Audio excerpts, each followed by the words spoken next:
حضرت سلطان المشائخ فرماتے ہیں کہ میں شیخ الاسلام قطب الدین بختیار کاکی کی زیارت کے لیے جاتا تھا۔ اثناء راہ میں میرے دل میں خیال گزرا، جو شخص ان بزرگ کے مرقد کی زیارت کے لیے جاتا ہے انہیں اس شخص کی کچھ خبر بھی ہوتی ہے کہ نہیں۔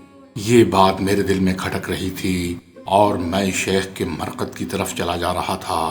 جب میں روضہ مقدسہ کے قریب پہنچا اور مشغول عبادت ہوا تو اسی مشغولی کی اثناء میں روضہ متبرکہ سے یہ بیت سنی: تو مجھے اپنی طرح زندہ جان، اگر تو میری قبر پر جسم کے ساتھ آتا ہے تو میں روح کے ساتھ آتا ہوں۔ حضرت سلطان المشائخ بھی یہ فرماتے ہیں کہ شیخ قطب الدین بختیار کاکی کی ابتدائے حال میں عوش میں سکونت رکھتے تھے۔ اس شہر میں ایک ویران و غیر مسجد آباد تھی جس میں ایک بلند مینارہ تھا اور اسے ہفت مینارہ کہا کرتے تھے۔ شیخ کو ایک دعا پہنچی تھی جو حقیقت میں ایک دعا تھی مگر ہفتے دعا کے ساتھ شہرت رکھتی تھی، اور جس کی نسبت یہ مشہور تھا کہ جو شخص اسے ہفتے مینارہ پر جا کر پڑھتا ہے اسے مہتر خضر کی ملاقات میسر آ جاتی ہے۔ غرض شیخ قطب الدین بختیار کاکی کو اس کا اشتیاق غالب ہوا کہ مہتر خضر سے ملاقات کریں، اور اس دھن میں آپ رمضان المبارک کی رات اس مسجد میں تشریف لے گئے، دو گانا ادا کر کے اس مینارے پر تشریف لے گئے اور ہفتے دعا پڑھ کر نیچے تشریف لے آئے۔ جب مسجد سے باہر قدم رکھا تو ایک شخص کو دروازے پر کھڑا دیکھا جس نے شیخ قطب الدین پر ایک چیخ مار کر کہا کہ ایسے بے وقت تو یہاں کیا کر رہا ہے؟ شیخ نے جواب دیا کہ میں مہتر خضر سے ملاقات کے اشتیاق میں آیا تھا، لیکن افسوس کہ دولت ملاقات میسر نہیں ہوئی، اب میں اپنے گھر جاتا ہوں۔ اس شخص نے کہا، تم خضر سے مل کر کیا کرو گے؟ وہ ایک سرگرداں اور سیاح شخص ہے، تمہیں اس کے دیکھنے اور ملاقات کرنے سے کیا فائدہ ہوگا؟ اسی اثناء میں اس نے شیخ سے یہ بھی پوچھا کہ کیا تمہیں دنیا کی خواہش ہے اور اس کے تجملات کو اپنا مطیع بنانا چاہتے ہو؟ شیخ نے جواب دیا کہ نہیں۔ کہا، کیا تم نے کسی کا کچھ قرض دینا ہے؟ شیخ نے فرمایا نہیں۔ اس شخص نے کہا، پھر خضر کی ملاقات کے کیوں مشتاق ہو؟ ان تمام باتوں کے بعد اس نے یہ بھی کہا، اسی شہر میں ایک شخص ہے، خضر 12 دفعہ اس کی در دولت پر حاضر ہوا ہے اور اندر جانے کی اجازت نہیں پائی۔ ان دونوں حضرات میں یہ باتیں ہو رہی تھیں، ایک مرد سر سے پاؤں تک نورانی لباس پہنے ہوئے تھا ظاہر ہوا۔ یہ شخص جو ابھی شیخ کے پاس کھڑا باتیں کر رہا تھا بڑی تعظیم اور اعزاز کے ساتھ اس کے قریب گیا اور پاؤں میں گر پڑا۔ شیخ قطب الدین بختیار کاکی فرماتے ہیں کہ جب وہ نورانی لباس سے آراستہ شخص میرے قریب پہنچا تو اس شخص کی طرف متوجہ ہو کر کہا جو ابھی مجھ سے باتیں کر رہا تھا کہ اس درویش کو نہ تو کسی کا قرض ہی دینا ہے اور نہ دنیا طلبی کی خواہش ہے، بلکہ صرف تیری ملاقات کی آرزو رکھتا ہے۔ شیخ فرماتے ہیں اسی اثناء میں اذان ہو گئی اور ہر طرف سے درویش و صوفی جوق در جوق پیدا ہو گئے۔ جماعت کے لیے صف آرا ہوئے اور تکبیر کہی گئی۔ ایک شخص آگے بڑھا اور نماز پڑھائی۔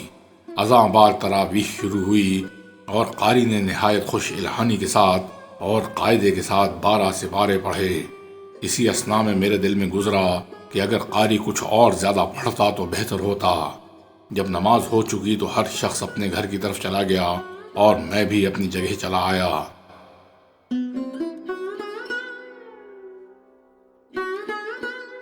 سلطان المشائخ یہ بھی فرماتے ہیں کہ ایک دفعہ حضرت جلال الدین تبریزی شیخ قطب الدین بختیار کاکی کے مکان پر آپ کی ملاقات کے لیے آئے۔ شیخ قطب الدین شیخ جلال الدین کے استقبال کے لیے گھر سے باہر نکلے۔ شیخ کا مکان گلی کے انتہائی درجے پر واقع ہوا تھا اور اس سے ورے ورے بہت سی گلیاں اور مکانات تھے۔ شیخ قطب الدین جب گھر سے باہر نکلے تو شاہراہ عام کو چھوڑ کر تنگ اور سکڑی گلی میں سے ہو کر باہر آنے لگے۔ ادھر سے شیخ جلال الدین نے بھی شاہراہ عام کو نظر انداز کر دیا اور تنگ گلی میں ہو کر شیخ کے مکان کا رخ کیا اور دونوں حضرات باہم ملاقی ہو گئے۔ اس کے علاوہ ایک اور دفعہ بھی بادشاہ عز الدین کی مسجد میں جو حمام کے متصل واقع ہے، یہ دونوں حضرات ایک جگہ جمع ہو گئے تھے۔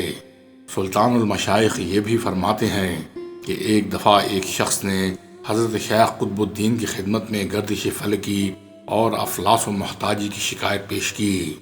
آپ نے اس کی طرف متوجہ ہو کر فرمایا، اگر میں تجھ سے یہ کہوں کہ میری نظر خدا کے عرش مجید پر پڑتی ہے تو کیا تو اس کو باور کرے گا؟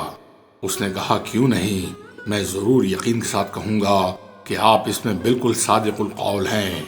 اس وقت شیخ نے فرمایا کہ جب تو اس قدر جانتا ہے تو پہلے ان چاندی کی 80 تھیلیوں کو جو گھر میں مخفی کر رکھی ہیں استعمال کر، پھر افلاس کی شکایت کر۔ وہ شخص شیخ کی یہ بات سن کر سخت شرمندہ ہوا، آپ کے قدموں کی زمین کو بوسہ دیا اور لوٹ گیا۔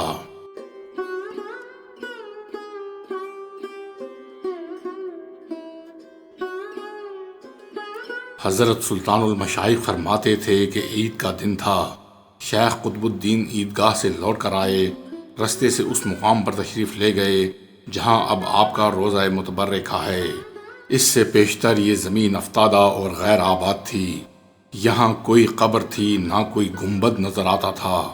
شیخ جب اس مقام پر آئے تو کھڑے ہو کر متامل ہوئے، آپ کے عزیز و اقارب نے جو برابر میں صف آرا تھے التماس کی، حضور آج عید کا دن ہے اور خلق اس بات کی منتظر ہے کہ مخدوم گھر میں تشریف لا کر کھانا تناول فرمائیں، آپ کے یہاں ٹھہرنے اور تاخیر کرنے کی کیا وجہ ہے؟ شیخ نے فرمایا کہ مجھے اس سرزمین سے اہل کمال کے دلوں کی بو آتی ہے۔ آپ نے اسی زمانے میں اس زمین کے مدعی کو بلایا اور خاص اپنے مال میں سے قیمت دے کر اس زمین کو خرید لیا اور فرمایا کہ میرا مدفن یہی زمین ہے۔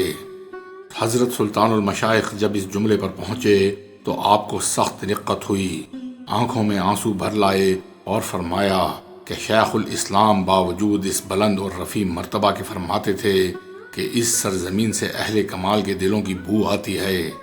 دیکھنا یہ ہے کہ اس سرزمین میں کون کون لوگ پاؤں پھیلائے سوتے ہیں۔ سلطان المشائخ یہ بھی فرماتے ہیں کہ شیخ قطب الدین کے انتقال کے زمانے میں 4 شبانہ روز برابر تحیر رہا، اور یہ قصہ یوں ہوا کہ شیخ علی سکری رحمۃ اللہ علیہ کی خانقاہ میں محفل سما گرم تھی، جس میں شیخ قطب الدین بختیار کاکی بھی موجود تھے۔ قوال یہ قصیدہ پڑھ رہا تھا، خنجر تسلیم کے مقتولوں کے عیب سے ہر وقت ایک اور ہی روح عنایت ہوتی ہے۔ شیخ قطب الدین رحمۃ اللہ علیہ پر اس بیت نے جانے کیا اثر کیا کہ آپ مدہوش و متحیر ہوئے، اسی حال میں گھر تشریف لائے اور 4 رات 4 دن برابر یہی کیفیت طاری رہی۔ آپ کو کچھ ہوش آیا تو اس بیت کے اعادہ کرنے کا حکم فرماتے، حاضرین بار بار پڑھتے اور آپ اسی طرح تحیر میں محو ہو جاتے، لیکن جب نماز کا وقت ہوتا تو آپ نماز ادا کر کے پھر اسی بیت کو پڑھاتے، لوگ بار بار پڑھتے اور شیخ الاسلام تحیر میں مستغرق ہو جاتے اور ایک عجیب و غریب حالت و حیرت پیدا ہوتی۔ 4 شبانہ روز یہی کیفیت رہی اور انجام کار 5ویں رات اس فانی اور جلد گزر جانے والی دنیا سے عالم باقی کی طرف رحلت فرما ہوئے۔